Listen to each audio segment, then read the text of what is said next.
Have you ever wondered what happens when disbelief itself invites danger into your life?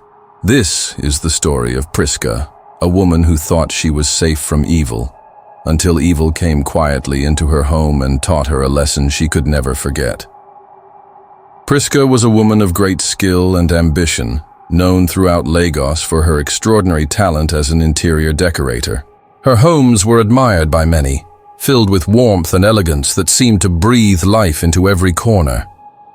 People whispered that Prisca had a magical touch, yet she had one thing she never believed in: the stories of spirits and evil that moved unseen among humans.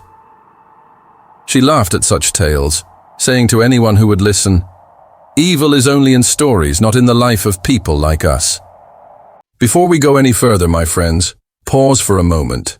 If you enjoy stories that stir the mind and touch the spirit, hit that like button now and subscribe so you won't miss more tales from the heart of Africa.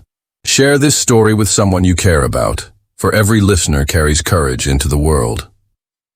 One bright morning, Prisca was called to a grand mansion on the outskirts of the city.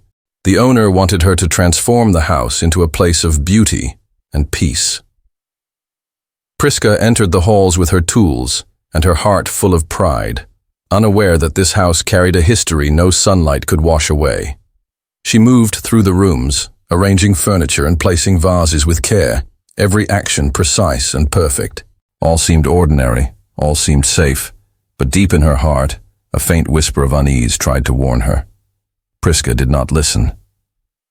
The first night she noticed small things out of place: a vase slightly tilted, a chair moved. She told herself it was nothing, a gust of wind perhaps, or her own forgetfulness. But as the nights passed, the occurrences grew bolder. The lights flickered without reason. Soft sounds echoed through empty halls, and shadows seemed to move in corners where no candle had burned. Prisca laughed nervously at first, telling herself it was coincidence, yet a shiver ran through her, betraying her growing fear. Then one evening, a gentle knock came at the door. Prisca opened it to find nothing, except for a small wooden statue lying carefully on the doorstep.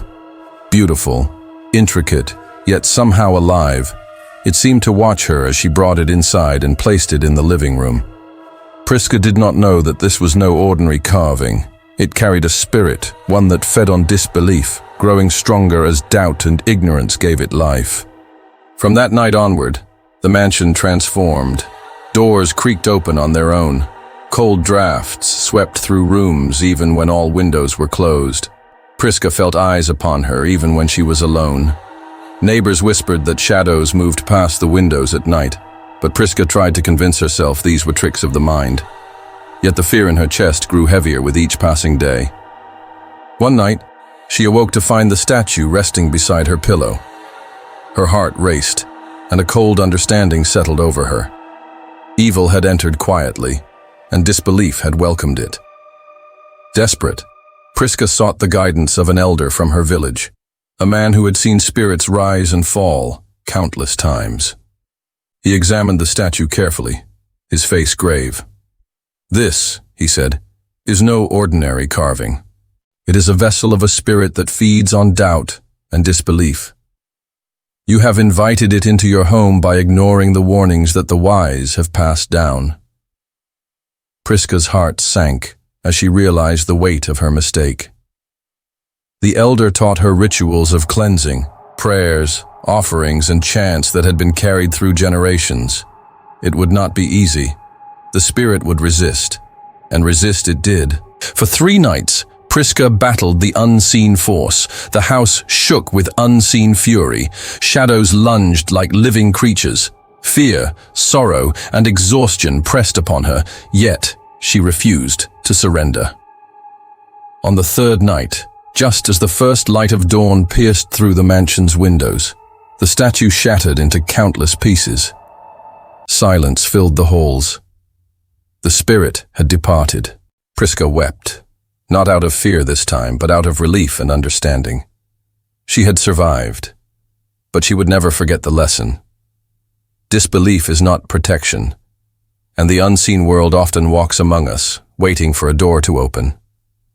From that day forward, Prisca never dismissed the stories of old, never mocked the warnings of spirits, and always moved through life with respect for what she could not see. She had learned that some things are very real, even when we refuse to believe. So, my friends, remember Prisca's story. Listen to the whispers of the world around you, for not all that walks unseen is harmless, and disbelief alone can invite danger in ways we never imagine.